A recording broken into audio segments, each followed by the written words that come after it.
எல்லாருக்கும் தீபாவளி வாழ்த்துக்கங்க. நம்ம வீட்டுல தீபாவளி வந்துச்சு பாருங்க. இன்னைக்கு தான் போய் இதெல்லாமே வாங்கிட்டு வந்துருக்கோம். சீட்டு போட்டதுனால இதெல்லாமே இத்தனை பொருள் வாங்கிட்டு இருக்குது. தீபாவளிக்கு நம்ம வீட்டுல வந்து இதெல்லாம் வாங்கினது சீட்டு போட்டாதான் மட்டும்தான் இதெல்லாம் வாங்க முடியும். ஏன்னா இப்ப நம்ம அவ்வளவு காசு ரெடி பண்ண முடியாது. பட்டாசே பாருங்க, இவ்வளவு பட்டாசு இருக்குது. இதெல்லாம் தாராளமா 2 குழந்தைங்க 3 குழந்தைங்க இருக்கிற வீட்டுல தாராளமா இதெல்லாம் வெடிக்கலாம் போதும். ஏன்னா அந்த அளவுக்கு பட்டாசு இருக்குதுங்க. நம்ம வீட்டுல தீபாவளிக்கு உண்டானது அரிசி 2 சீப்பு அரிசி, இட்லி செஞ்சுக்கிறோம். இந்த பொன்னியரிசி வந்து இது எது கொடுத்துருக்காங்கன்னா 50வது வருஷத்துக்கு கொடுத்துருக்காங்க. 50 வருஷமா இந்த பங்கு இது நடத்தி சீட்டு நடத்தி நாங்க இந்த வருஷம் தான் முதல் வருஷம், அதனால கொடுத்துருக்காங்க.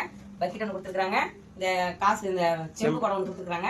பிரியாணி தேவையானது எல்லாமே கொடுத்துருக்காங்க. குழம்பு வச்சாலும் தேங்காய் கொடுத்துருக்காங்க.